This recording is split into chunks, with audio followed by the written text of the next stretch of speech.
अरे बेटा तुम अकेली आई, मम्मी कहाँ है? वो मम्मी तो चलो ठीक है, वो ग्रीन वाली साड़ी निकालना।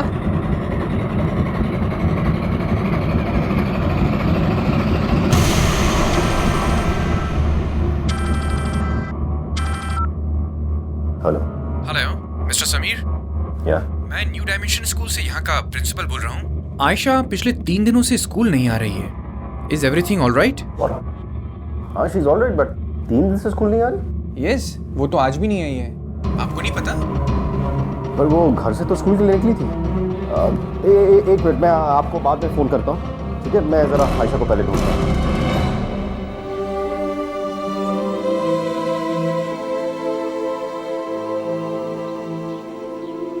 मुझे स्कूल नहीं जाना। मामा प्लीज, अभी रुको रुको, लेकिन मुझे स्कूल नहीं जाना।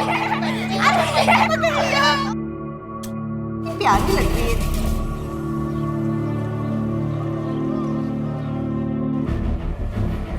रितु बेटा, वो आयशा आपके घर पे है?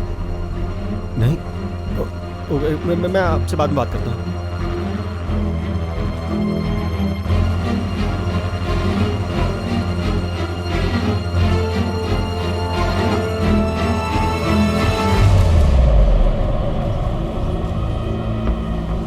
आयशा, आयशा, आयशा बेटा कहाँ थी तुम? और 3 दिन से तुम स्कूल भी नहीं जा रही हो। छुट्टी के बाद तुम सीधा घर आती थी, अभी शाम हो गई। क्या कर रही थी, कहाँ थी तुम? पापा मैं वो मम्मा को ढूंढ रही थी। आयशा बहुत हो गई तुम्हारी बेवकूफियां। प्रॉमिस करो आज के बाद तुम मम्मा को नहीं ढूंढोगी, ठीक है? क्यों पापा, मैं मम्मा को ढूंढ कर रहूंगी। आयशा कम। पापा बैठो अंदर।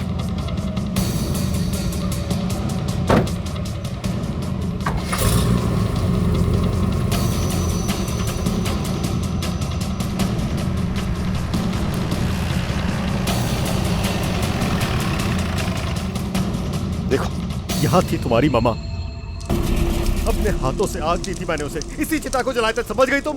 पर मैंने तो नहीं देखा ना पापा। पागल हो गई हो तुम, पागल हो गई हो। मेरी बात समझने की कोशिश करो। मैं तुम्हें मम्मा के मरने के बाद यहाँ पर इसलिए नहीं लाया था ताकि बेटा आपको बुरा नहीं लगे। आपने तो ऐसा कई बार कहा है पापा, पर मुझे पूरा भरोसा है कि मेरी मॉम मुझे छोड़कर कहीं नहीं जा सकती। वो आएंगी और मैं उनसे बातें भी करूंगी।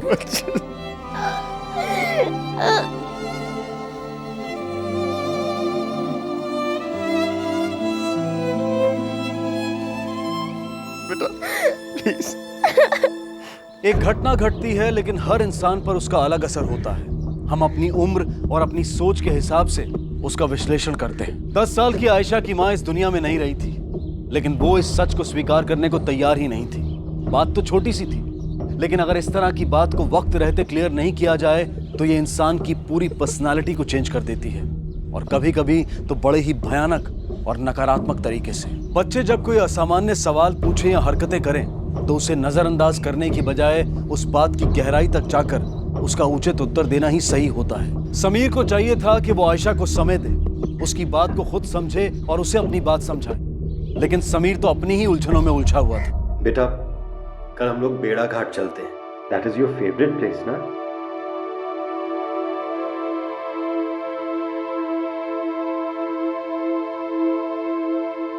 आयशा बेटा मैं तुम्हारी हालत समझ सकता हूँ। रेवती ना सिर्फ एक केयरिंग मॉम थी बल्कि बहुत अच्छी वाइफ भी थी। I really miss her.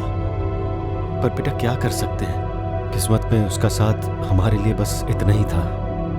Mom जहां भी होगी ना वो हमें देख रही होगी, और अगर हम खुश रहेंगे ना तो मॉम भी 100% खुश रहेगी। पापा मरने के बाद लोग कहाँ जाते हैं? और अगर मम्मा हमें दिख रही तो वो हमसे बात क्यों नहीं कर रही? अगर मम्मा घोस्ट बन के मेरे सामने आए ना तो मैं उनसे डरूंगी नहीं, मैं उनसे बात करूंगी, उनकी गोद में सर रखकर लेटूंगी, मैं उन्हें कभी तंग नहीं करूंगी।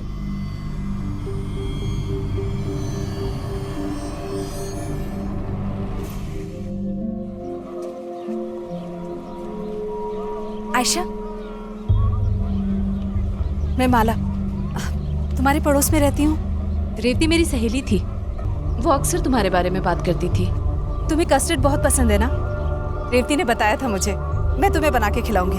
मम्मा और मेरे बारे में क्या क्या बोलती थी आंटी? यही कि तुम्हारी स्माइल बहुत क्यूट है और तुम पढ़ाई में बहुत इंटेलिजेंट हो। आंटी, मुझे तो लगता है कि एक दिन अचानक से मम्मा मेरे सामने आकर ना मुझे सरप्राइज कर देगी। आंटी, मरने के बाद लोग कहाँ जाते हैं?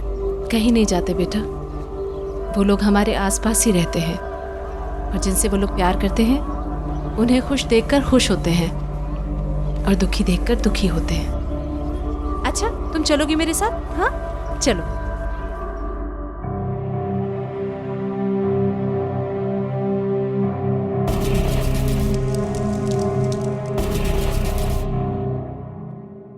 क्या हुआ समीर? इतने परेशान क्यों लग रहे हो? आपको आयशा को लेकर थोड़ा सा टेंस्ड हूँ। बहुत ही एक्स्ट्रा सेंसिटिव बच्ची है वो। प्रॉब्लम ये आ रही है कि वो अपनी मॉम की डेथ एक्सेप्ट करने को रेडी नहीं है। उसे लगता है कि रेवती अभी भी जिंदा है और वो कभी भी वापस आ सकती है।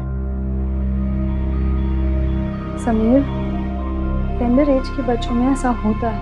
उसे स्ट्रॉन्ग तरीके से ट्रुथ को बार बार बताना होगा। टाइम के साथ वो मैच्योर हो जाएगी और एक दिन ये फैक्ट एक्सेप्ट कर लेगी। I'll take care of Aisha. Don't worry. You just have faith on me, Samir.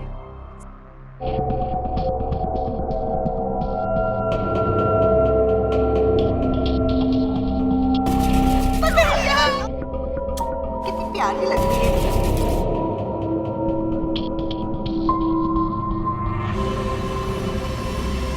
Ayesha बेटा क्या कर रहे हो लैपटॉप में? कुछ नहीं, स्कूल का थोड़ा सा होमवर्क था। अच्छा चलो, मूवी स्टार्ट हो रही है आपकी। Your favourite movie, come on come on. हाँ। जल्दी चलो, एड्स आ रहे हैं, बस स्टार्ट हो जाएगी। इंटरनेट एक बहुत ही यूजफुल और पावरफुल माध्यम है, लेकिन जब कोई बच्चा खुद इसका इस्तेमाल करता है तो वो ये समझ नहीं पाता है कि इंटरनेट से क्या सीखना चाहिए और क्या नहीं। आजकल अगर इंटरनेट यूज कर रहे बच्चों से पूछा जाए कि वो क्या कर रहे हैं तो उनका एक फिक्स आंसर होता है कि हम प्रोजेक्ट कर रहे हैं, और माँ बाप यही सोचकर खुश हो जाते हैं कि बच्चा पढ़ाई में बिजी है, पर शायद कई बार यही वो चूक भी जाते हैं। ये बेहद जरूरी है कि हमें पता हो कि हमारे बच्चे इंटरनेट पर क्या देख रहे हैं, ताकि समय पर सही ढंग से समझाकर उन्हें भटकने से बचाया जा सके।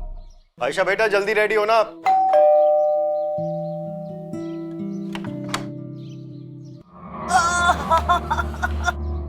अरे समीर बबुआ, पहचाना मुझे? अरे मैं तेरी कन्नू बुआ, गांव वाली। बेटा, रेवती के जाने का बहुत दुख है हमें। भगवान के आगे किसी का चला है भला? अरे ममता, ये ममता है। पहचाना तुमने? अरे रेवती की ममेरी बहन है। अंदर आ, अंदर आ। आयशा बेटी है ना? कितनी बड़ी हो गई। कितनी बड़ी हो गई। देख, तेरी मौसी आई। मौसी, ममता इधर आ। ये ममता मौसी है तेरी। इसको सब कुछ आता है, खाना बनाने से लेके कपड़े धोने तक हर काम वो तेरा करेगी। हाँ बेटा, तू चिंताने को ना मेरी बच्चा। शर्मा गई ना? अब तू खड़े खड़े मुंह क्या देख रही? चल अंदर सामान रख।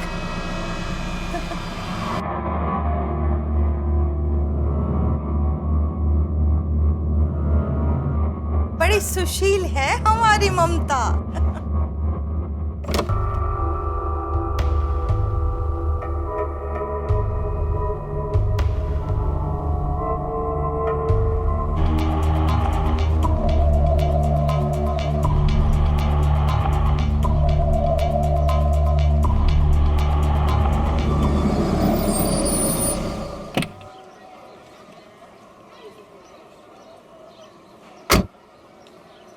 Excuse me.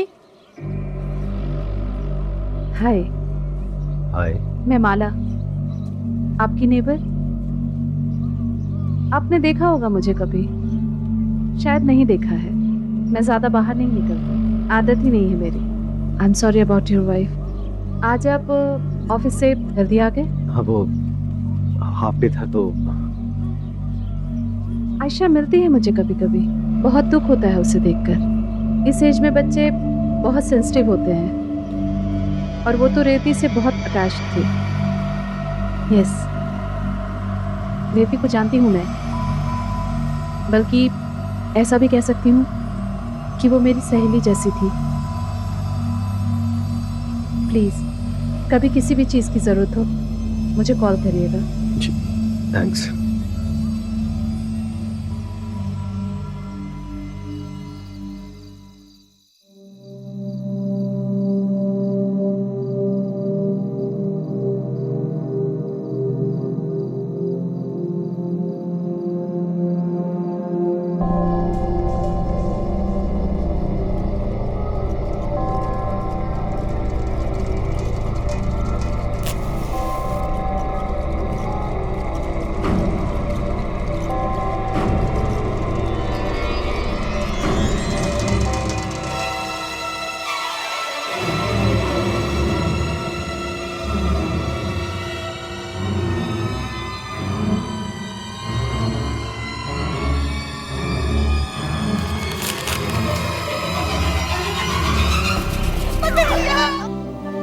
कितनी प्यारी लग रही है।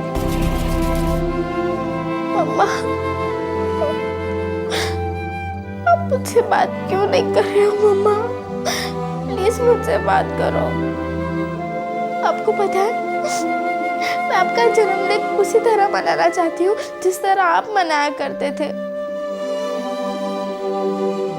मम्मा, मैं जानती हूँ कि आप मुझे सुन सकते हो, पर आप मुझसे बात क्यों नहीं कर रहे हो मम्मा? मैं आपको बहुत मिस करती हूँ। कहाँ चले गए हो आप? प्लीज वापस आ जाओ।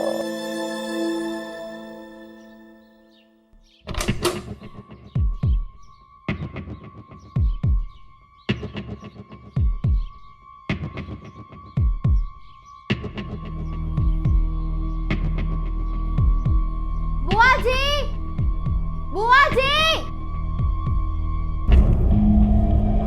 क्या हुआ बेटी?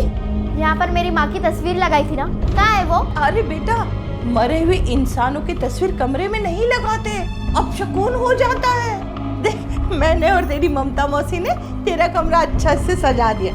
अगर आज के बाद किसी ने भी मेरे कमरे को हाथ भी लगाया ना तो मैं उसकी जान ले लूंगी, समझी? और वो मेरी माँ की फोटोज जल्दी से लेकर आओ। जाओ।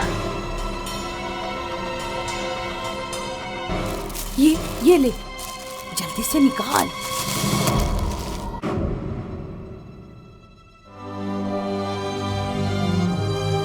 अब मेरी शक्ल क्या देख रहे हो? जाओ।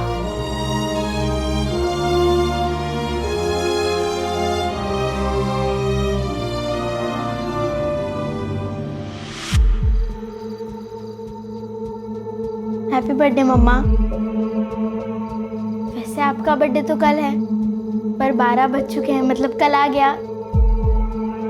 मम्मा, कुछ तो बोलो, जवाब तो दो मम्मा प्लीज।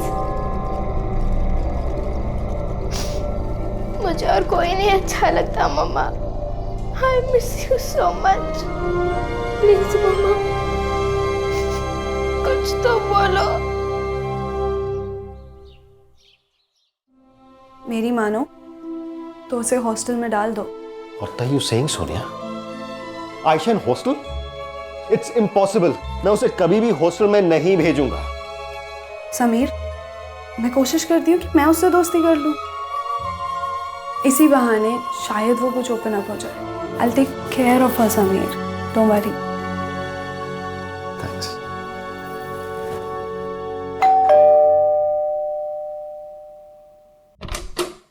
कम सोनिया, कम।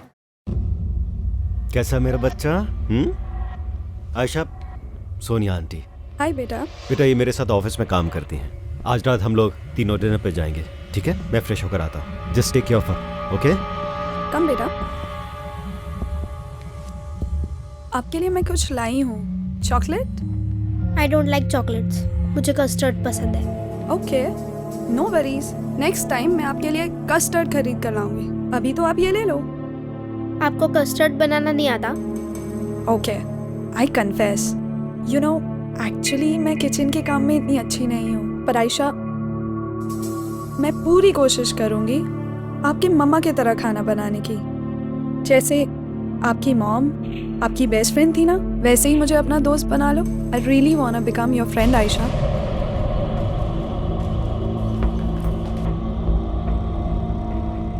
तुम कभी मेरी मॉम की जगह नहीं ले सकती। You are so mean. कोई भी मेरी मॉम की जगह नहीं ले सकता, अंडरस्टैंड? क्या बदतमीजी है बेटा, घर मेहमान से कोई इस तरह से बात करता है क्या बेटा? आपको क्या लगता है कि आप किसी को भी उठाकर ले आएंगे और मैं उसे अपनी मॉम बना लूंगी? कुकिंग सीखने से और चॉकलेट्स लेने से ना कोई भी मेरी मामा की जगह नहीं ले सकता, समझे आप? लिसन आयशा, किसी ने भी मेरी मॉम की जगह लेने की कोशिश की ना तो मैं उसकी जान ले लूंगी। आज की फैमिलीज धीरे धीरे छोटी होती जा रही हैं और इसी वजह से खासकर बच्चों को टाइम देना मुश्किल होता जाता है और बच्चे अपने हिसाब से अपनी एक अलग दुनिया बना लेते हैं। बच्चे जब किसी बात पर ओवर रिएक्ट करते हैं तो हम सोचते हैं कि ये मूड स्विंग्स हैं, लेकिन ये सही नहीं है। आयशा का बर्ताव दिन पर दिन चिड़चिड़ा होता जा रहा था, कभी ओवर इमोशनल तो कभी ओवर रिएक्टिव। कहीं ना कहीं इस बच्ची का मानसिक संतुलन बिगड़ रहा था। समीर ने भी इसे नोटिस करने की बजाय इसे इग्नोर करना ही ठीक समझा। पर क्या समीर का यह कदम इस बच्ची के फ्यूचर के लिए ठीक था? Just shut up. तुम बार बार मेरी बच्ची को पागल क्यों कह रही हो? समीर, मैं उसे पागल नहीं कह रही हूँ, मैं बस कह रही हूँ उसकी हरकतें पागलों वाली हो रही हैं। Shut up, shut up. मुझसे तमीज से बात करो समीर। मैं तुम्हारे भले के लिए कह रही हूँ कि आयशा को हॉस्टल में डालो या फिर किसी साइकियाट्रिस्ट को दिखाओ। Just get out of this car. I said just get out of this car. Sameer, beach road पे। Get out. Just get out.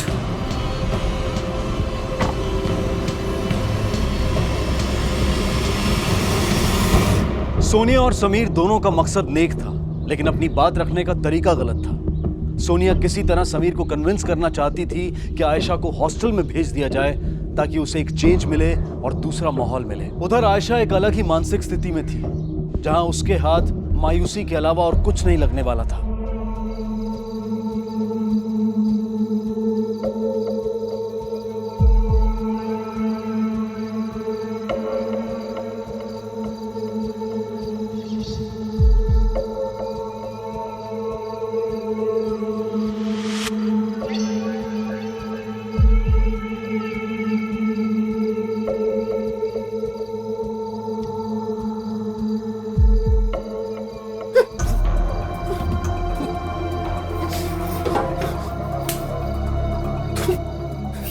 ये क्या पागलपन है?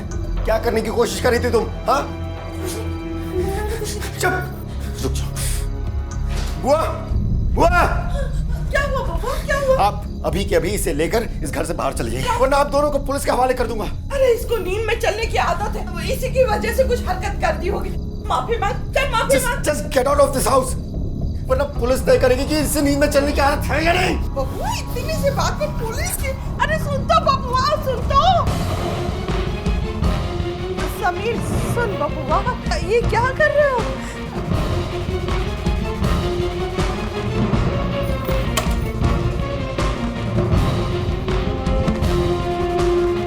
क्यों फेंक रहा है?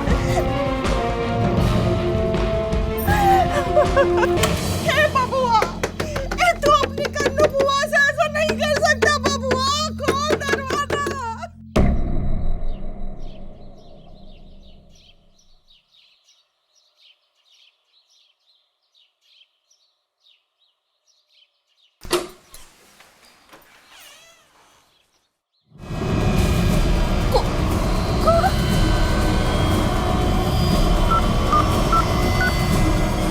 हेलो, यहाँ पे खून हो गया। लाश को सबसे पहले घर की नौकरानी ने देखा था। पहली नजर में ये सुसाइड का केस लगता है। हमेशा मुझे सुसाइड नहीं, मर्डर का केस लग रहा है। लाश को सबसे पहले मेड ने देखा था। सर, बुलाओ उसे और बॉडी को पोस्टमार्टम के लिए भेजो। Right sir. साहब, यहाँ पे समीर साहब और उनकी बेटी आयशा रहती है। उनके अलावा कोई और? 1 महीने पहले उनकी दूर की रिश्तेदार बुआ और एक लड़की आई थी, पर समीर साहब ने उनको रात में ही धक्के मार के भगा दिया था साहब। उनका कोई एड्रेस या फिर फोन नंबर वगैरह है तुम्हारे पास? नहीं साहब, साहब की बेटी है साहब। पहली नजर में ही इंस्पेक्टर सिंह को लग गया था कि यह मर्डर का मामला है, लेकिन बिना किसी ठोस सबूत के और गवाह के अभाव में इस वक्त कुछ भी कहना जल्दबाजी होती। हत्या हो या आत्महत्या, लेकिन दोनों ही सूरतों में एक बात तो सही थी कि समीर अब इस दुनिया में नहीं था। अपनी माँ की मृत्यु को नकारने वाली आयशा के लिए ये एक बहुत बड़ा झटका था। घर में जबरन घुसने के कोई एविडेंस नहीं, घर से कोई सामान भी मिसिंग नहीं। इसका मतलब ये हुआ कि ये काम किसी करीबी इंसान का है। हमें इस बच्ची आयशा से डिटेल में पूछताछ करनी होगी। सर वो बच्ची नाबालिग है और उसका कोई रिलेटिव उसकी देखभाल के लिए नहीं आया, तो मैंने टेम्परेरी उसे पुलिस गेस्ट हाउस में शिफ्ट करवा दिया है। गुड। घबराओ मत बेटा, हिम्मत रखो। अच्छा ये बताओ कि तुम्हारे पापा की किसी से कोई दुश्मनी थी? पता नहीं। कभी किसी के साथ कोई झगड़ा हुआ था? हाँ, वो एक बार कनू बुआ और ममता मौसी कर रही थी। उस रात पापा का और उन दोनों का बहुत झगड़ा हुआ था और पापा ने उन्हें घर से बाहर निकाल दिया।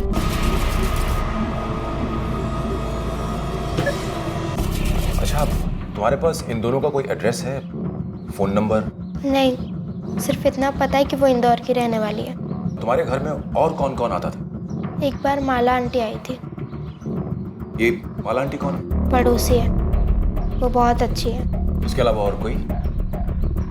हाँ, सोम्या आंटी आती थी, वो पापा के साथ ऑफिस में काम करती है, पर मेरे को बिल्कुल भी अच्छी नहीं लगती। ठीक है बेटा, अब तुम जाओ, आराम करो।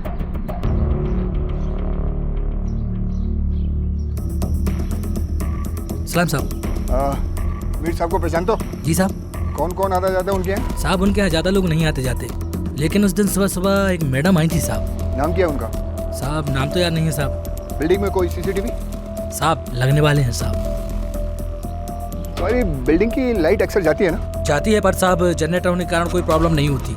बहुत सिंपल से दिखने वाले समीर के सुसाइड या मर्डर का केस अब पुलिस के लिए बेहद मुश्किल बनता जा रहा था। जैसे जैसे इन्वेस्टिगेशन बढ़ती जा रही थी, इस केस में सस्पेक्ट्स की गिनती भी बढ़ती जा रही थी।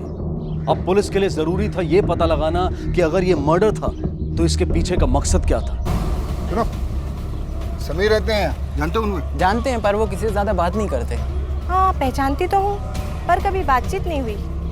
पर उनकी वाइफ थी तब कभी कभी बात हो जाती थी। सर वो समीर के घर की फ्रिज से तलाशी ली तो ये डायरी मिली, इसमें बुआ का नंबर था सर। और जब इस नंबर पर कॉल किया तो पता चला कि बुआ और वो लड़की इसी शहर में है और वो शमा लॉज वहाँ रहती है। शमा लॉज?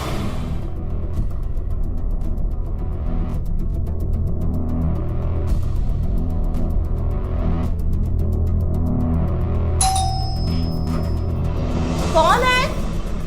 ममता कौन है बेटा? अरे क्या हुआ क्या है? अरे सुनिए तो, आप हमें क्यों ले जा रही हो? क्या समीर बबुआ मर गए? भगवान! ए, नाटक बंद। सच सच बताओ, समीर को क्यों मारा? हम उसे क्यों मारेंगे साहब? वो तो मेरा बच्चा था। तो उस बच्चे ने तुम दोनों को अपने घर से बाहर क्यों फेंका? बोलो। थोड़ा गुस्सा आ गया था उस दिन उसको। मिश्रा, इन दोनों को अंदर डालो और 3 दिन तक खाना मत देना। सुनिए तो, मैं आपको सच बताती हूँ। बताओ। ये छोरी मेरे गांव से है, ममता। मैं चाहती थी कि इसकी शादी समीर बबुआ से हो जाए, तो समीर का भी घर बच जाए, इसका भी बच जाए। बस इसी के कारण मैं इसे यहाँ लेके आई थी साहब। एक दिन रात को मैंने इसे कहा, जाके दूध दे आ समीर के कमरे में। ये गई थी साहब, और समीर बबुआ तब सो गए थे। ये गांव की छोरी इतना सब कुछ नहीं जानती साहब। इसने उनकी छाती पे हाथ लगाकर उनको जोर से उठा दिया। इससे समीर बाबू को गलतफहमी हो गई साहब, और उन्होंने हम लोग को घर से बाहर निकाल दिया। छाती पर हाथ रखकर ही हिलाया था या फिर? नहीं साहब, ऐसा कुछ नहीं हुआ। जवान बेटी है साहब, क्या कहे। मुझे इस पर बहुत गुस्सा उस दिन आया था, मगर क्या करें सर, हमने उनको नहीं मारा। सच बोल रही हो ना? वरना? नहीं, आपके सर की कसम, हम झूठ नहीं बोल रहे। ठीक है, शहर छोड़कर मत जाना तुम दोनों। नहीं जाएंगे। जाइए। मिश्रा, इन दोनों पर नजर रखो और ड्रामेबाज है। सुनिए, ये बताइए कि आपका समीर के साथ क्या रिश्ता था? जी, हम दोनों एक दूसरे से प्यार करते थे। आप दोनों या फिर सिर्फ आप? दोनों। आयशा जानती थी इस बारे में? मुझे नहीं पता सर, बट मैं तो आयशा को भी एक्सेप्ट करने के लिए तैयार थी। आयशा इमोशनली काफ़ी डिस्टर्ब थी। मैंने समीर को काफ़ी बार कहा था कि उसे साइकियाट्रिस्ट को दिखाते, बट समीर कभी समझता ही नहीं था। बस इसी कारण कभी कभी हम दोनोgrupप में नाराज़गी हो जाती थी। नाराजगी या फिर झगड़ा? मैं उसे झगड़ा नहीं कहूँगी। ठीक है, आप जा सकती हैं। आप समीर को कितने अच्छे से जानती थी? कुछ खास नहीं जानती थी मैं उनके बारे में, बस 1-2 बार मिली थी उनसे। अच्छे इंसान थे। हाँ, आयशा से मेरी अच्छी जमती है। अच्छी जमती है मतलब? मतलब बहुत प्यारी बच्ची है वो। उसकी माँ की डेथ के बाद जब भी उसे देखा उदास ही देखा, और मैं समझ सकती हूँ क्योंकि अपने पति से अलग होने के बाद मैं भी अकेली ही हूँ। ठीक है, अब आप जा सकती हैं। Thank you sir.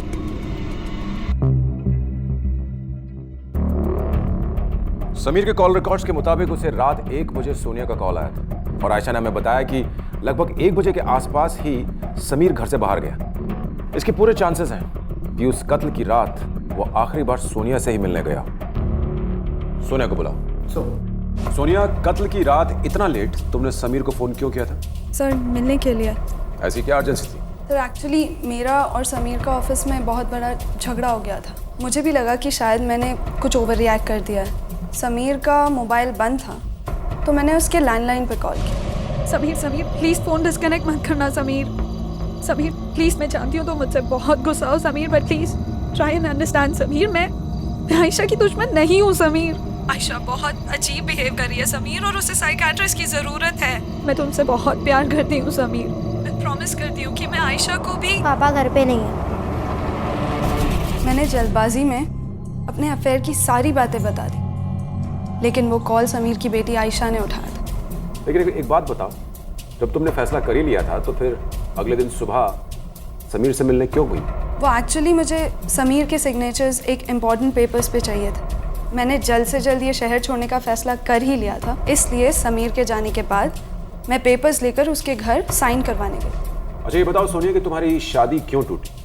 मैथ्यू मेरे एक्स हस्बैंड से मेरी कभी भी नहीं बनी। मैथ्यू को भी मेरे और समीर के अफेयर के बारे में पता चल गया था। मैंने मैथ्यू को डिवोर्स फाइल कर दिया था। वो मेरे ही पैसों पे जीता था, दारू पीता था, और इसी रीज़न की वजह से वो समीर से खुन्नस खाता था। मैथ्यू को लगता था कि मैं उसे डिवोर्स समीर के वजह से दे रही हूँ। एक काम कीजिए, मैथ्यू का एड्रेस दीजिए। जी सर। आया।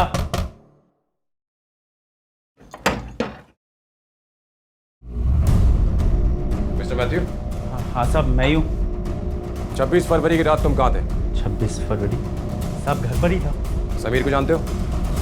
वो कमीना जिसके यहाँ मेरी बीवी जॉब करती, उसके साथ तेरा झगड़ा हुआ था और तूने उसे जान से मारने की धमकी दी थी। उसका मर्डर हो गया है। अच्छा ही हुआ ना साहब, उसने मेरी वाइफ को छीना, गॉड ने उसकी लाइफ को छीन लिया। जस्टिस कर दिया गॉड ने। मुझे लगता है कि ये मर्डर तूने किया है। नहीं साहब, मैं गलत काम करता हूँ, चोरी चकारी भी बहुत किया, पर मैं खून नहीं कर सकता साहब। बाय गॉड मैंने किसी का खून नहीं किया। बिना बताए बाहर नहीं जाएगा। जी साहब, नहीं जाऊंगा। समीर के केस में पुलिस एक सिरे को पकड़ती तो आगे चलकर उसके कई तार निकल आते। हर सस्पेक्ट के पास समीर का मर्डर करने का कोई ना कोई कारण था। पुलिस बहुत ही एहतियात के साथ इस केस के सारे सिरों को जोड़कर किसी फैसले तक पहुंचना चाहती थी, ताकि गलती की कोई गुंजाइश ना रहे।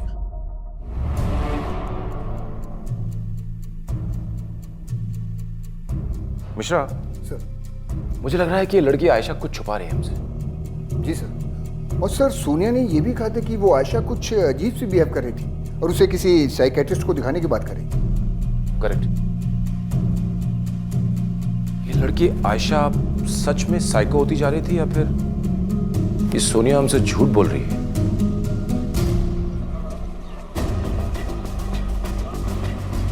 हाँ मिश्रा, बोलो। सर, मैंने स्कूल के टीचर्स और पूरे स्टाफ से पूछताछ की है। उन सबका यही कहना है कि आयशा बहुत होशियार लड़की है, पढ़ने में ब्रिलियंट और अपना क्लास कभी मिस नहीं करती। पर जब से उसकी मम्मी की डेथ हुई है तब से थोड़ी बहुत एब्सेंट करने लगी। और जिस दिन उसके पापा की डेथ हुई थी सर, उस दिन का अटेंडेंस रजिस्टर मैंने चेक किया है। उस दिन वो अपने स्कूल नहीं आई। आयशा? सर, ठीक है। सर समीर की मौत वाले दिन जब हम वहाँ थे तो आयशा भी वहाँ आई थी। उसने स्कूल ड्रेस पहन रखा था और स्कूल बैग भी था सर उसके पास।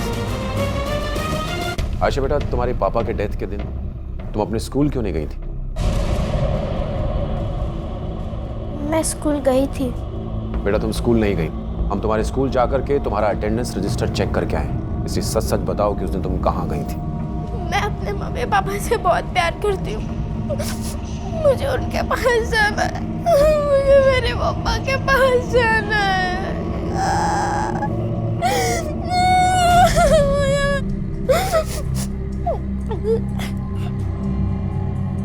देखो बेटा, अगर तुम सब सच सच बताओगी ना तो तुम्हारे मम्मी और पापा प्राउड फील करेंगे कि उनकी बेटी ऑनेस्ट है। उन्हें खुशी होगी कि उनकी बेटी झूठ नहीं बोलती।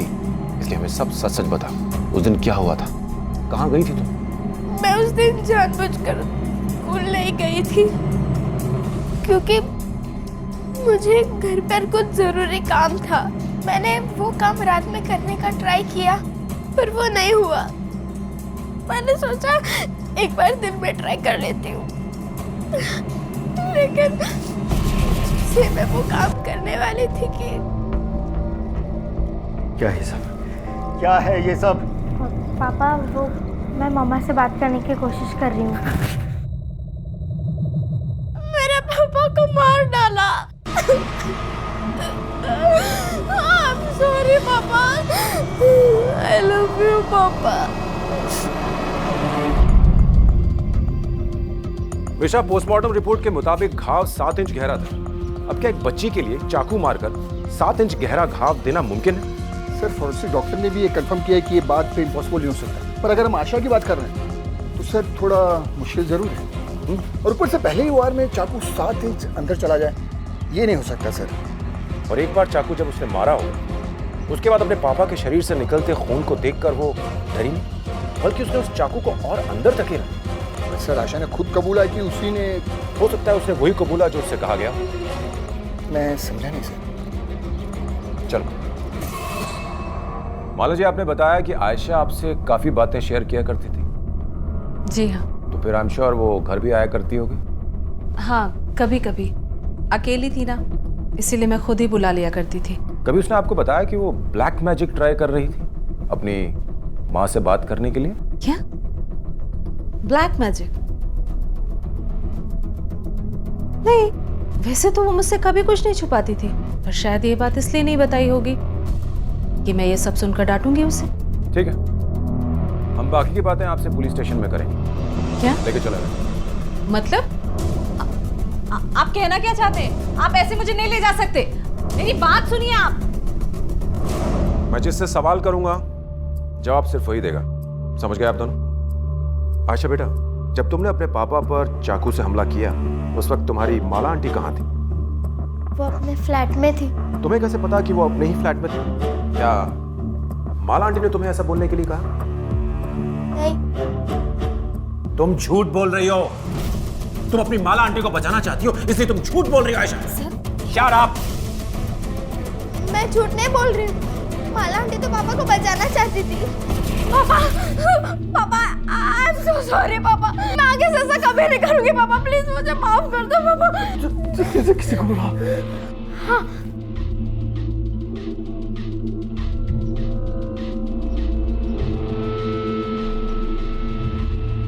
आंटी देखिए ना। आयशा, तू जल्दी से जाकर फर्स्ट एड बॉक्स लेकर आ। जा। पोस्टमार्टम रिपोर्ट ने तो बहुत कुछ कह दिया है माला जी। इसके आगे की कहानी आप खुद बताएंगी तो बेहतर होगा, वरना हमारे पूछने का तरीका आप समझ रहे हैं ना मैं क्या कह रहा हूं?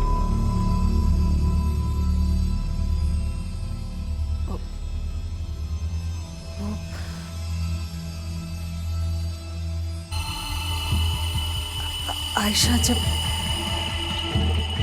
फर्स्ट एड बॉक्स लेने गई तो आंटी,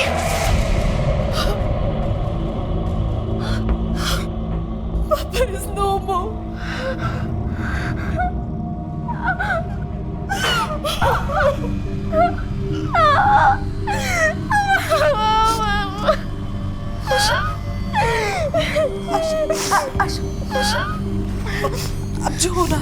हो गया, संभाल अपने आप को।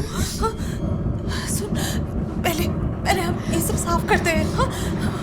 ठीक है, चलो आ जाओ। आपने ऐसा क्यों किया माला आंटी?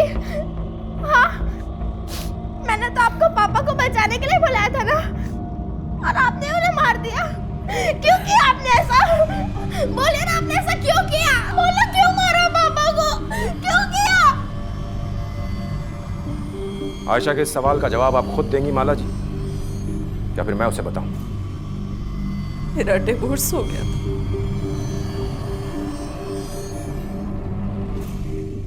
मैं समीर को बहुत पसंद करती थी,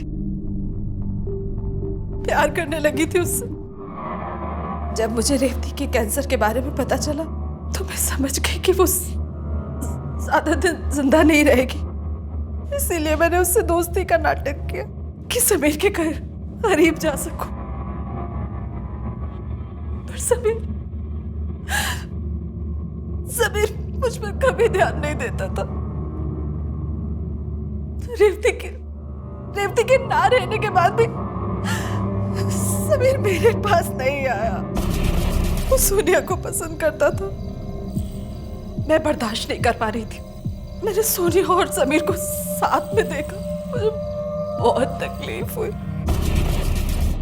फिर मैंने आयशा को कॉन्फिडेंस में लिया और उसके करीब आ गई और उसे कन्विंस किया कि ब्लैक मैजिक करके वो अपनी मरी हुई माँ से बात कर सकती है।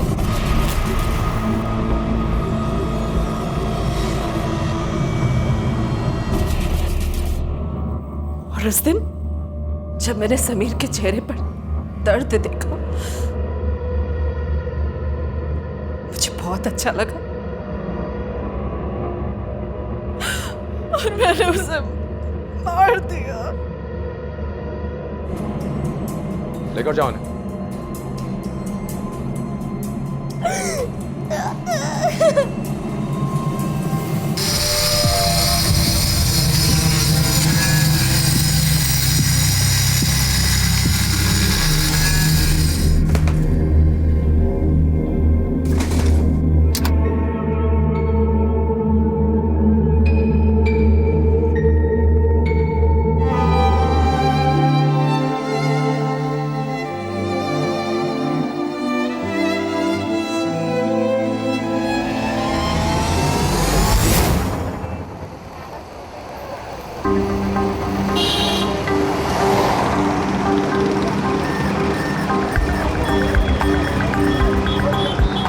कुछ भी बोलो मेहता जी, पर आज तो कमाल हो गया ना। हमारे सारे फ्लैट्स इतनी जल्दी बिक जाएंगे, मैंने तो ये सपने में भी नहीं सोचा था। निकुंज, तू देखता जा, मैं बोल रहा हूँ ना, 5 साल के बाद देखना इस जगह के क्या भाव मिलते हैं। तेरे कस्टमर तुझे थैंक यू निकुंज साहब कहते नहीं थकेंगे। रियली? क्या हुआ मेहता जी?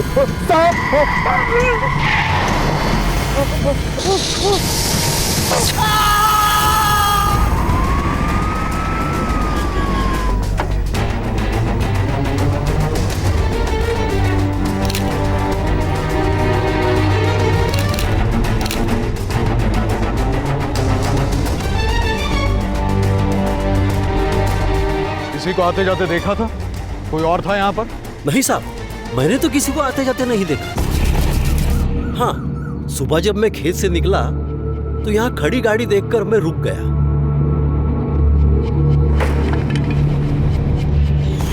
ये क्या चल रहा है? अपन कायतरी कर रहा साहब। लेकिन हाँ साहब, पिछले महीने ऐसा ही कुछ हुआ था। मतलब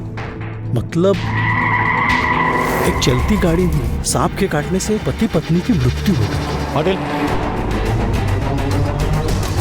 चलती गाड़ी में सांप, बात कुछ जमी नहीं है। सब हो सकता है गाड़ी रुकने पे सांप ने हमला किया। बॉडीज को पोस्टमार्टम के लिए ले जाओ, इनके रिश्तेदारों को खबर करो। और हाँ, वन विभाग और इस एरिया के स्नेक रेस्क्यू ऑफिसर से मिलो, उनसे बात करो, शायद उनसे कोई मदद मिले। सर,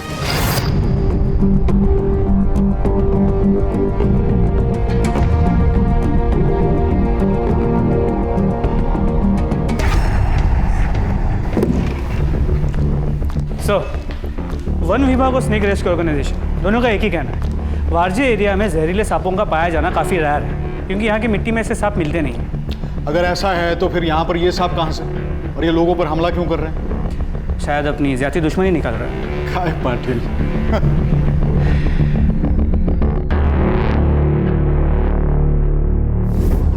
पुणे के वर्जे इलाके में सांप के काटने की वजह से 4 लोगों की मृत्यु हो गई थी। पिछली बार चलती गाड़ी में ड्राइवर को सांप ने डस लिया था। इस बार सांपों के हमले का शिकार हुए थे 2 व्यापारी, लेकिन इस इलाके में जहरीले सांपों का पाया जाना असामान्य था। तो फिर कहां से आए थे सांप?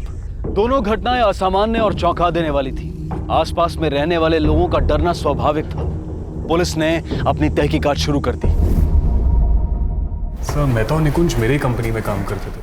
परियार वाले जानना चाहते हैं हम उनकी बॉडीज कब ले जा सकते हैं? शाम तक पोस्टमार्टम हो जाएगा, उसके बाद ले जा सकते हैं। Okay sir. सर, आपको उनके पास से एक ब्रीफ केस तो मिला ही होगा ना? Brief case? कौन सा ब्रीफ केस? अरे सर प्लीज ऐसा मत कहिए सर। सर पैसों का ब्रीफ केस था, कुछ 25 लाख रुपए थे। सर वो दोनों साइट ऑफिस से ब्रीफ केस लेकर लौट ही रहे थे कि सर प्लीज चेक कीजिए सर, प्लीज।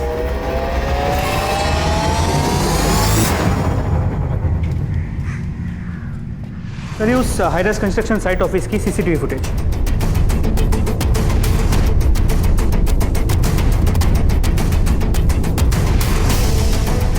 सर इनके पास तो ब्रीफकेस है। हाँ, ब्रीफकेस कहाँ है? नहीं साहब, मैंने तो कुछ नहीं देखा, लेकिन उनको देखते ही मैंने 100 नंबर घुमाया, फिर आप लोग आ गए। पाटिल सर, इस बिल पर का टाइम और डेट देख रहे हो? पोस्टमार्टम रिपोर्ट के मुताबिक मेहता और निकुंज का टाइम ऑफ डेथ दोपहर 1 बजे था और ये दोनों 12 बजे हिल एंड सी रेस्टोरेंट में थे।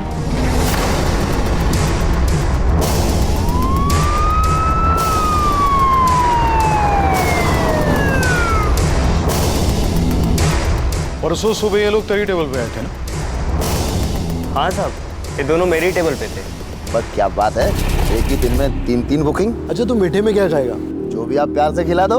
वेटर भाई, तेरे होटल में जो भी मीठे में सबसे बेस्ट रोल है।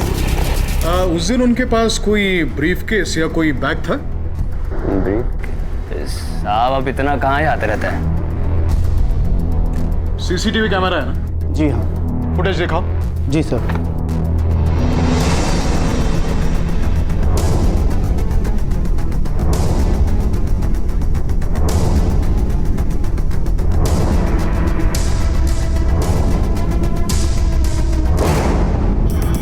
मेहता और निकुंज दोनों कैश लेकर निकले जरूर थे, लेकिन जब उनकी बॉडीज बरामद हुई तो उनके पास कोई ब्रीफकेस नहीं था। कमाल है, साहब को 25 लाख रुपए की जरूरत पड़ गई। मामला कुछ और ही है पाटिल। चोरी तो जरूर हुई है, सवाल यह है कि कब और कहां। सर हो सकता है कि चोरी उन दोनों के मरने के बाद हुई। किसी ने उनके मरे होने का फायदा उठाकर पैसे लेकर फरार हो गया। हो सकता है, या फिर यह भी हो सकता है कि यह सिर्फ सांप का मामला नहीं है, बल्कि कुछ और ही चक्कर नहीं। आखिर यह मामला है क्या?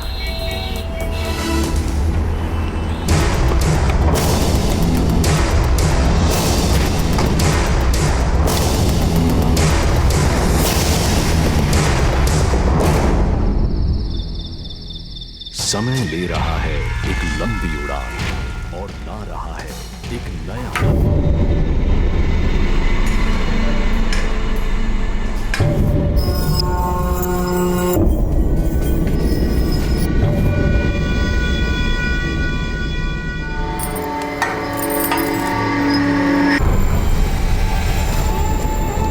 अध्याय अजब देही की तपस्या का।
Sir, snake bite.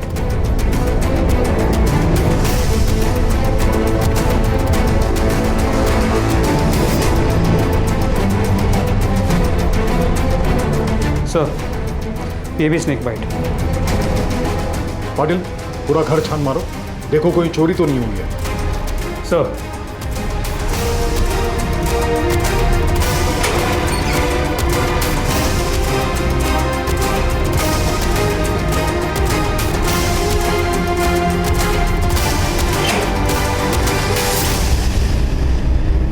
सर, पूरा घर छान लिया। रॉबरी का मामला लगता नहीं है, घर के जेवरात अपनी जगह पर है। फिर भी फॉरेंसिक वालों को बुला लो, देखो कहीं कोई फिंगरप्रिंट्स या और कोई सुराग मिलते हैं क्या। बॉडीज को पोस्टमार्टम के लिए भेज दो। सर, सबसे पहले किसने देखा था? साहब, मैंने देखा था। वो 10 बजे के करीब मैं काम करने आई थी। श्रेया ताई, श्रेया ताई,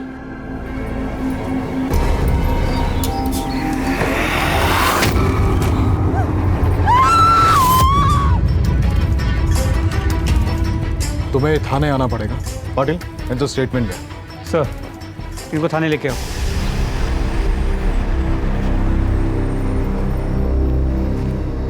सर, इस फोरेंसिक रिपोर्ट के मुताबिक घर में जितने भी फिंगरप्रिंट्स मिले हैं उनका हमारी डेटाबेस में कोई मैच नहीं है। सर, और एक बात, ये अजय कुलकर्णी की माँ जो उनके साथ रहती थी, लेकिन वारदात के वक्त वो औरंगाबाद में थी, वापस आ गई है। ठीक है, उनसे बात करो, देखो क्या कहती है। सर, पिछले हफ्ते मेरी पोती निशिता की मंगनी की तैयारी के लिए गहने लाए थे हम। अजय को घर में पैसे रखने की भी आदत थी। अच्छा माँ जी, घर में अंदाजन कितने पैसे थे, कोई आइडिया है आपको? सर, मिसेस कुलकर्णी के मुताबिक घर में जेवरात के साथ साथ करीब 6 से 7 लाख रुपए भी थे, लेकिन जब हमारी टीम ने वहाँ छानबीन की तो हमें जेवरात तो मिले सर, लेकिन वो पैसे नहीं मिले। मेरा शक सही था पाटिल, चोर बड़ी शातिर तरीके से जेवर पीछे छोड़ के गया ताकि ये चोरी का मामला न लगे। बात साफ है, सांप तो एक जरिया है, ये किसी इंसान का काम है, बच के जाएगा कहाँ?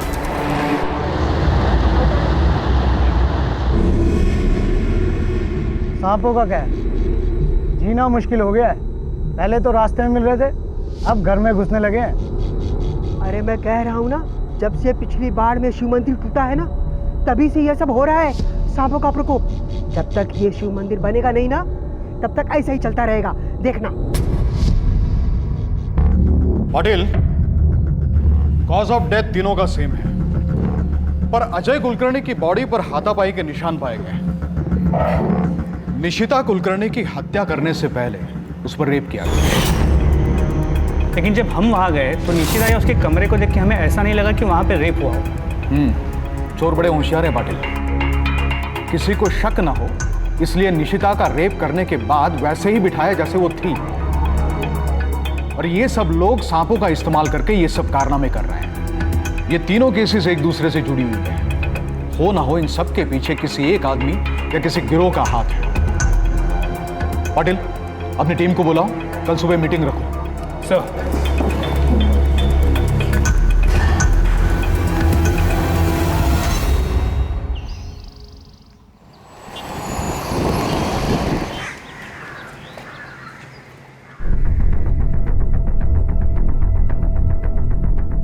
इन तीनों केसेस में कॉज ऑफ डेथ सांप। 3 केसेस में 7 लोगों की हत्या हुई है और इन हत्याओं को अंजाम देने वाला या तो एक शख्स है या एक गिरोह है। वो ऐसे लोग हैं जो सांपों को हथियार की तरह इस्तेमाल करते हैं अपने शिकार को डराने के लिए, उनको लूटने के लिए। और इतना ही नहीं, उनकी हत्या भी की जा रही है। पिछले केस में एक लड़की का रेप भी हुआ था। हमारे रिसर्च के मुताबिक इस एरिया में ऐसे जहरीले सांपों का पाया जाना ना के बराबर है। इसका मतलब यह है कि कोई तो है जो इन सांपों को कहीं और से पकड़ के यहां लेके आ रहा है। अगर ऐसे लोगों को पकड़ना है तो हमें सांप के सोर्स तक जाना पड़ेगा। एक बार हमें वो पता चल जाए तो उन्हें पकड़ने में आसानी होगी। सर, यहाँ सतारा के पास एक सपेरा बस्ती है, यहाँ वन विभाग वालों से उनकी जानकारी मिली है। जी सर।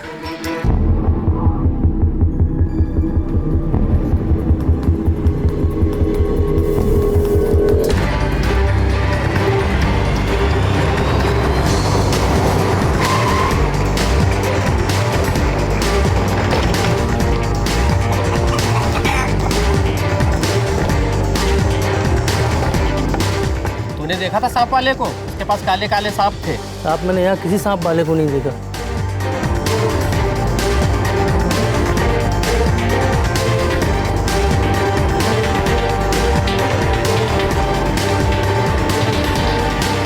हम ऐसा क्यों करेंगे साहब? सांप तो हमारे लिए भगवान के बराबर है। ये सब तो वो लोग करते हैं जिनको सांपों से नफरत है। पापी पापी है वो लोग जो सांपों का गलत इस्तेमाल करते हैं।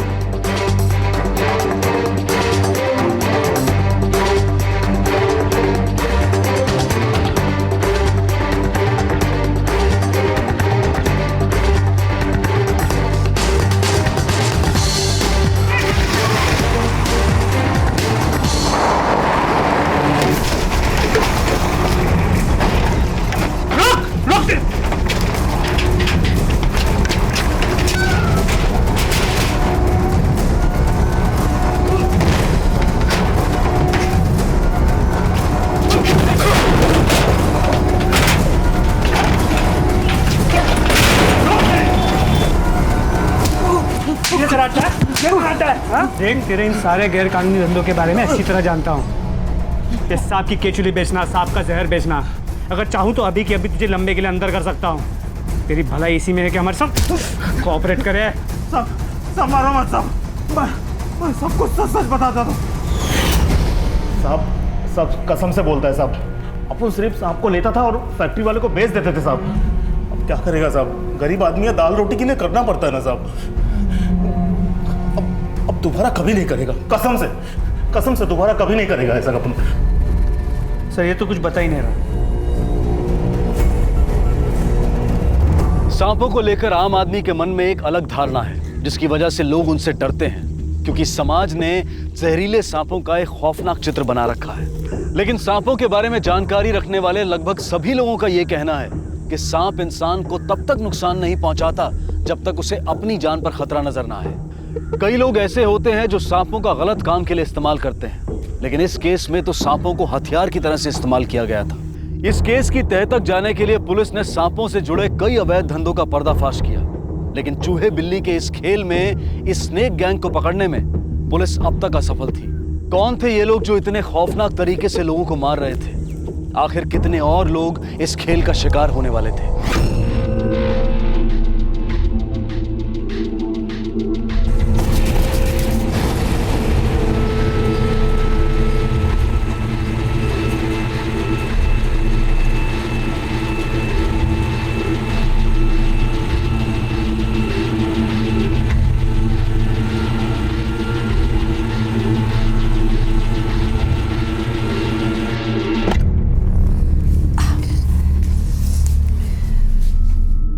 बेटा तू आज भी कॉलेज नहीं गई? एग्जाम सर पर है और ये तू क्या कर रही है? ठीक से पढ़ाई नहीं करेगी तो नौकरी कैसे मिलेगी? देख बेटा, कोई भी उल्टा सीधा काम मत करना। आखिर कब तक तेरे बाबूजी की बचत पर रहेंगे? तेरी बहन की पढ़ाई भी तो बाकी है ना। तो समझ रही है ना मैं क्या कह रही हूँ? मैं चली जाऊंगी, आप जाओ दरवाजा खोलो। तारा है ना? कहा ना, जाओ दरवाजा खोलो, छोड़ दो मुझे। जा रही हूँ।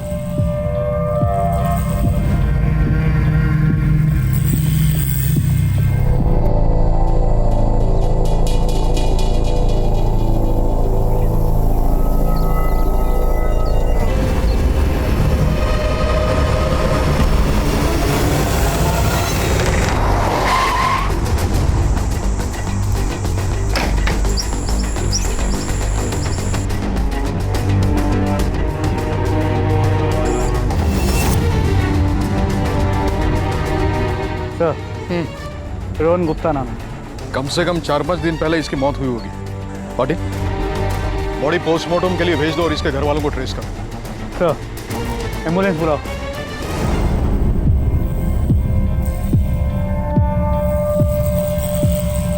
तेरे सारे दोस्त आए हैं, तुझे बुला रहे हैं वो। किसी से नहीं मिलना है मुझे, बोल दे उन्हें मुझे बिल्कुल डिस्टर्ब नहीं करे। अरे वो तो रोहन के बारे में पूछ रहे हैं, वो भी 3-4 दिनों से कॉलेज नहीं गया। ठेका लेके रखा है मैंने रोहन का। हाँ, कह दे उनसे मुझसे कोई भी सवाल ना पूछे, मुझे किसी से कोई बात नहीं करनी। जा। ठीक है।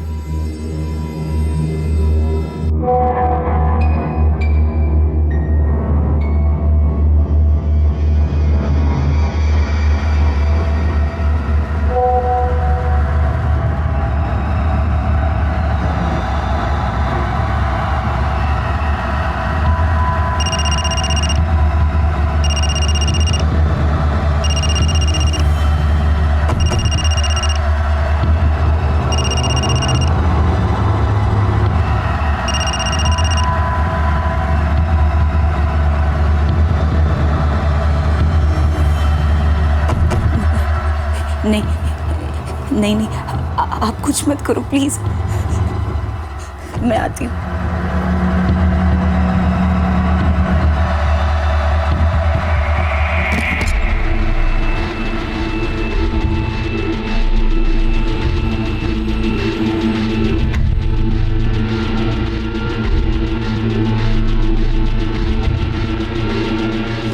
कदम घेऊन ये त्यांना। सर, ये रोहन के माँ बाप 4 दिन पहले इन्होंने हिंजवड़ी पुलिस स्टेशन में रोहन की मिसिंग कंप्लेंट लिखवाई थी। को बॉडी के पास ले जाओ।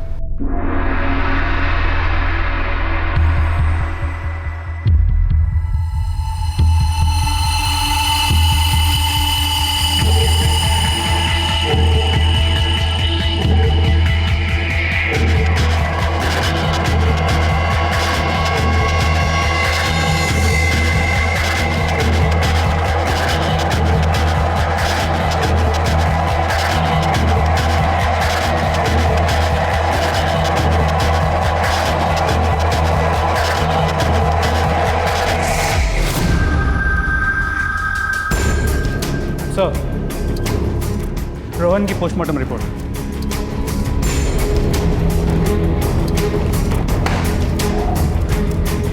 फिर से स्नेक गैंग। पाटिल, रोहन के कॉल रिकॉर्ड्स निकालो और हाँ, पता करो ये कौन से कॉलेज में पढ़ता था और उसके दोस्तों को लेके आओ। सर, वो रोहन से हम आखिरी बार 13 तारीख को मिले थे। उसका शायद सर सारा के साथ घूमने फिरने का प्लान था। ये सारा कौन है? सर, सारा जोशी हमारी क्लासमेट है, 3-4 दिन से कॉलेज नहीं आई है, शायद बीमार है। सारा का फोन नंबर और एड्रेस दो।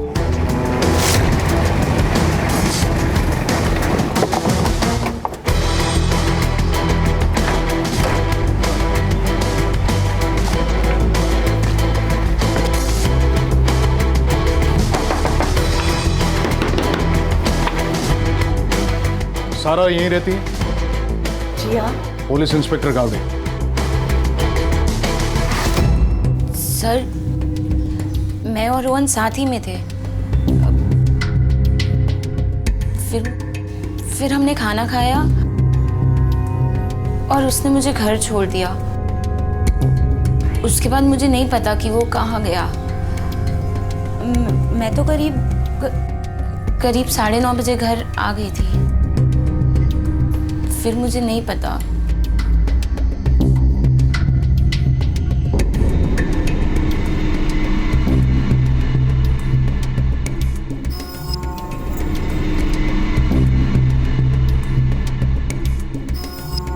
ठीक है पाटिल, चलो। वो ना हो ये लड़की हमसे कुछ छुपा रही है पाटिल।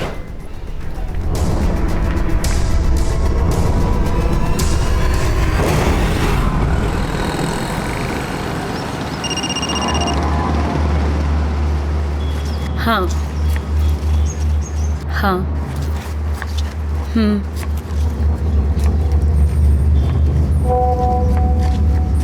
क्या हुआ दी? आजकल आपको बड़े मैसेज आ रहे हैं। नहीं, तू एक काम कर, तू यहाँ से ना ऑटो ले ले, मुझे किसी दोस्त के घर पे कुछ काम से जाना है। तू जा। रिक्शा। दीदी दीदी तू जा जा जा।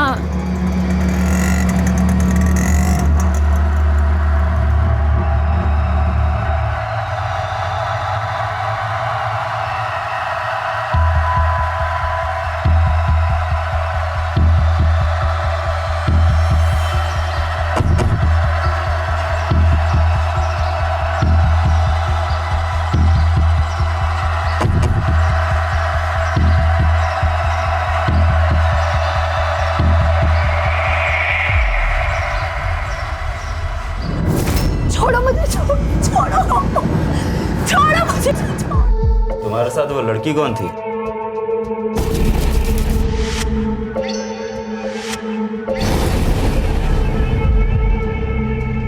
छोड़ के गई ना बाहर तुझे? कौन थी? कौन सी लड़की? मैं नहीं जानती। नहीं जानती तू? नहीं पता तुझे? हाँ? इधर देख, छोड़।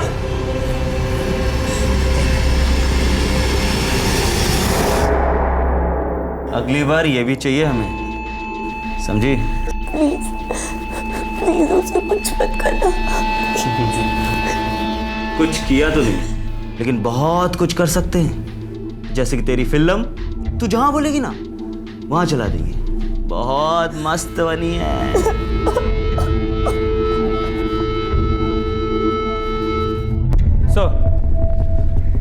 रोहन के कॉल रिकॉर्ड्स। 13 तारीख की रात को रोहन के फोन से आखिरी कॉल सारा जोशी को किया गया और उसके 2 घंटे बाद उसका फोन स्विच ऑफ हो गया। सारा के कॉल रिकॉर्ड्स।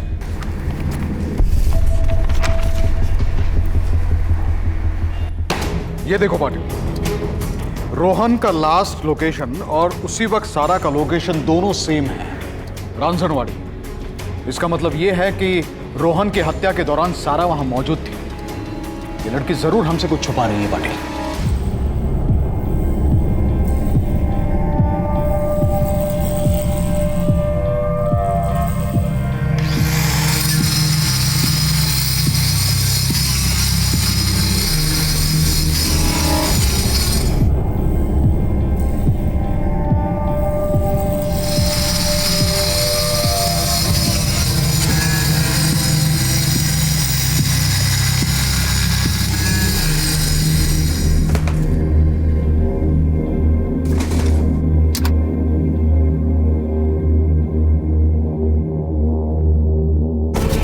अगली बार ये भी चाहिए हमें, समझी?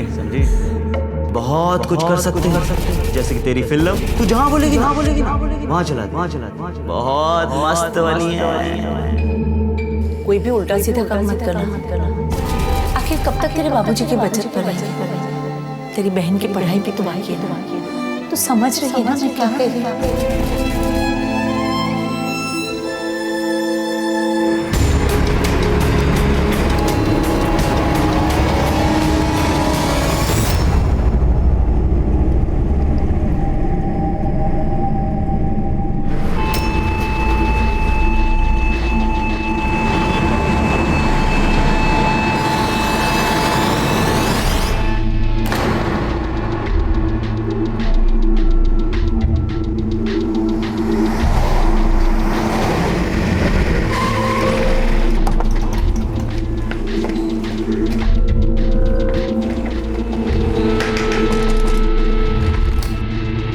सारा कहाँ है?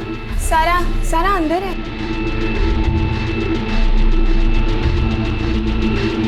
कहाँ है? यहाँ है, यहाँ पे।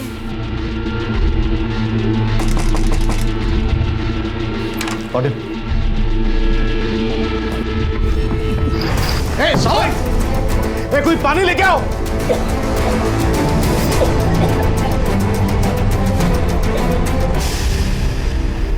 रोहन की मौत के दौरान तुम वहां मौजूद थी, है ना? बताओ, तुमने ही मारा है रोहन को, है ना? और इसीलिए तुम सुसाइड कर रही थी। बोलो सारा।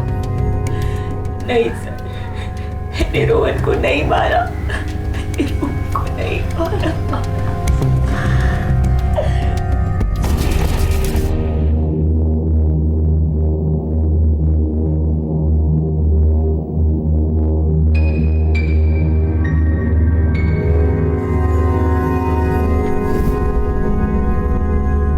सारा देखो, तुम बेकार का टेंशन ना लो।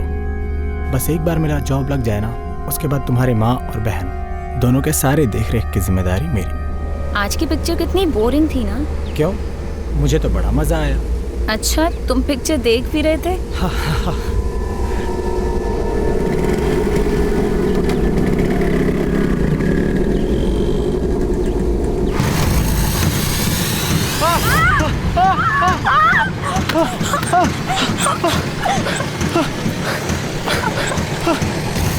ये देख, देखिए, देख, अगर मुंह खोलने की कोशिश की ना तो ये वीडियो जाएगा सीधा इंटरनेट पे, फिर किसी को मुंह दिखाने के लायक नहीं रहेगी तू, समझी?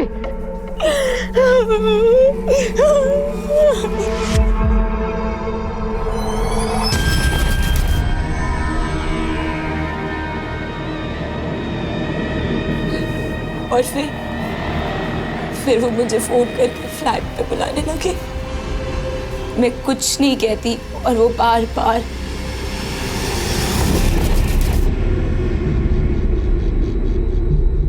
मैंने तो बस अपना करियर बचाने के लिए अपना मुंह बंद रखा। पर आज उनकी नजर मेरी बहन तारा पर गई और उन्होंने मुझे कहा कि अगली बार मैं तारा को भी साथ लेकर। मुझे कुछ समझ नहीं आ रहा था, कुछ भी नहीं कि मैं क्या करूं, और इसीलिए मैंने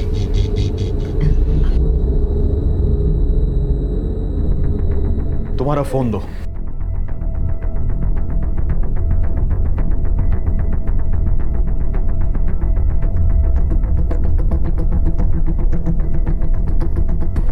इनमें से कौन कौन से नंबर से लोग तुम्हें फोन कर रहे थे?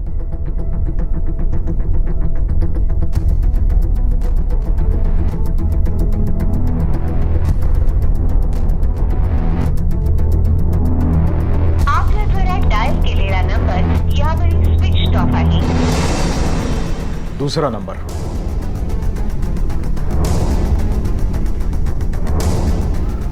Switch off. पाटिल, इन सब नंबर्स के कॉल रिकॉर्ड्स निकलवाओ।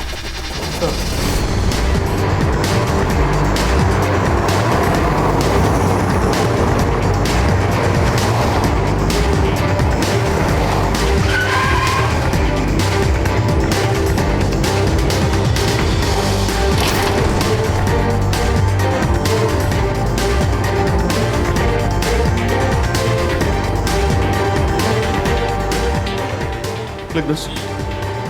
फोटो निकल इसका। क्या हुआ साहब? कब आ रहा तू? कहाँ था अब तक? सब खाना खाने गया था साहब। ये फ्लैट किसका नाम है? चाबी कहाँ है इसकी? सब फ्लैट के जो मालिक है तो बारगांव रहते हैं साहब, और चाबी अग्रवाल साहब है, वो बिल्डर, वो है सर, वो ब्रोकर। वो घर पिछले 1-1.5 साल से बंद पड़ा था। लोग आते हैं, देखते हैं, मगर कोई खरीदता नहीं है। इसके चलते मैंने अलग अलग लोगों को चाबी देके रखी है। अब किस ब्रोकर ने कैसे इस्तेमाल किया, अब वो पता नहीं सर।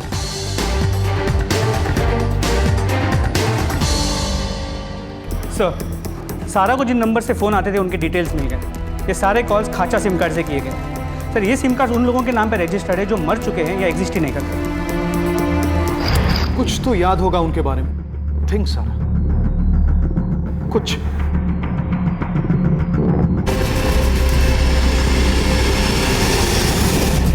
हाँ सर, उनमें से एक के हाथ पे सांप का टैटू था। तुम बता रही थी कि इस वारदात से पहले तुम लोग डेट पे गए थे। कहाँ गए थे? पहले मैं और रोहन सिने प्राइड में पिक्चर देखने गए थे और उसके बाद हमने खाना हिलन सी रेस्टोरेंट में खाया। हिलन सी? जी।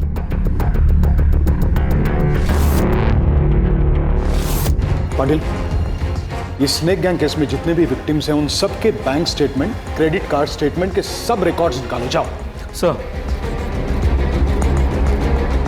सारा के बयान के जरिए इन अपराधियों से सांपों का मुखौटा तो उतर गया था, लेकिन उनके असली चेहरे का राज खुलना अभी बाकी था। क्या इस केस को सुलझाने के लिए और अपराधियों को पकड़ने के लिए सारा का बयान काफी था, या फिर ये अपराधी एक और संगीन जुर्म को अंजाम देने में सफल होने वाले थे? स्नेक गैंग विक्टिम्स के सभी डिटेल्स।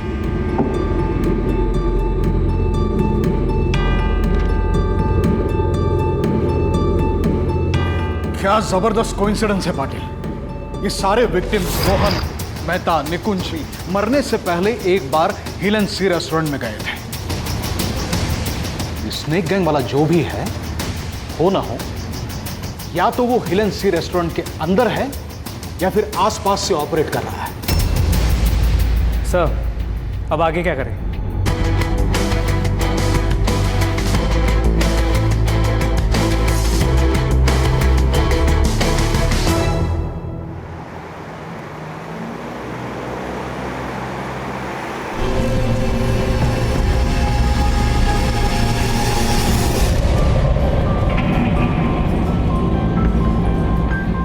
आज ना डैडी काफ़ी मेहरबान लग रहे थे। रिजल्ट अच्छा आने का नतीजा है। एक तो पॉकेट मनी भी डबल होगी, ऊपर से नई कार भी मिल गई।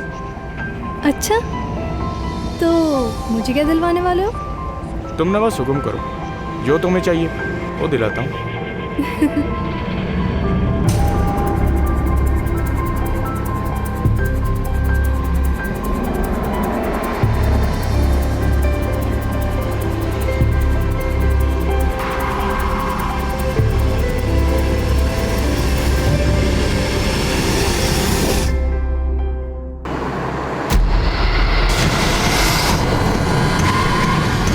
श्रुति, बाहर निकलो।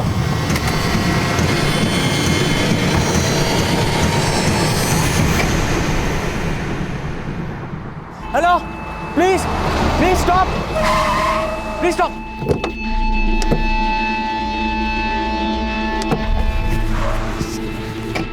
कौन हो तुम लोग? चलना।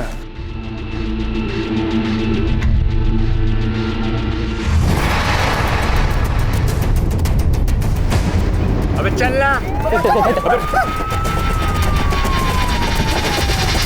पकड़ा रे जाना, कोई भागना ना पाए, कोई भागना ना पाए। फंस ही गए तुम लोग हमारे बिछाए जाल।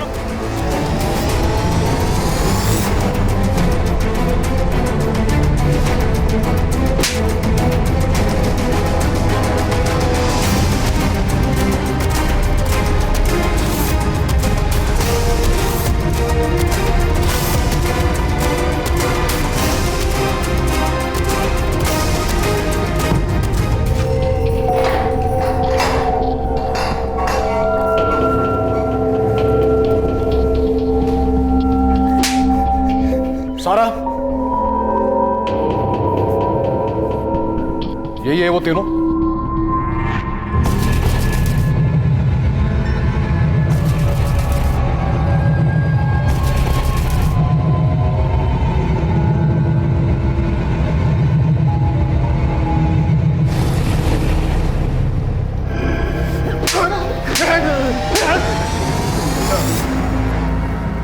सारा की मेडिकल रिपोर्ट्स ये प्रूव करते हैं कि रेपिस्ट ही तीनों हैं।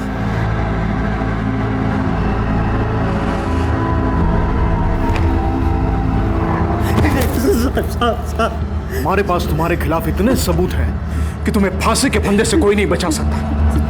अगर तुम लोगों ने हमारे साथ कोऑपरेट किया तो शायद तुम्हारी सजा कम हो सकती है, शायद उम्र कैद या उससे भी कम। बोल। मैं सब बताता हूँ साहब, बताता हूँ साहब। मैं और मेरा दोस्त अतुल हम लोग सपेरा बस्ती में रहते थे साहब। हमारे बापू लोग के पास पैसा नहीं था, तभी साहब मेरे को ऐश करने के लिए पैसा चाहिए था, इसलिए मैंने हिलेंसी होटल में वेटर का जॉब देख लिया। पर साहब वहाँ पे पैसा नहीं था, वहाँ जो पैसा मेरे को मिलता वो सब मकान के भाड़े में चला जाता था साहब। तब साहब मैंने एक दिन एक प्लान बनाया साहब। मैंने रवि और श्रीनाथ इन दोनों को अपने गैंग में शामिल कर लिया। जैसे हमको मौका मिलता हम लोग इन पे हमला करते और सांप से डराते थे इनको। इन दोनों का काम था दूर दराज इलाकों से जहरीले सांप लाकर उनकी गाड़ियों और घरों में छोड़ना। मैं होटल के वैले से गाड़ियों की चाबी उठाकर इन दोनों को पकड़ा देता था। जब भी मैं सारा जैसी लड़की को देखता था ना तो मुझ पर हैरानी जाता और हम लोग उसका रेप करते थे। रेप हुई लड़कियों ने कभी पुलिस रिपोर्ट नहीं लिखवाई। फिर एक दिन अचानक मैंने सारा की बहन को देख लिया था। और तूने गलती कर दी। आज तेरी वही गलती तेरे गले में फांसी का फंदा बन के पड़ेगी। अगर तेरी किस्मत अच्छी रही तो तुझे उम्र कैद की सजा होगी, लेकिन उससे तुझे कोई नहीं बचा सकता। फिर जिंदगी भर जेल में अपने फन फैलाते रहना।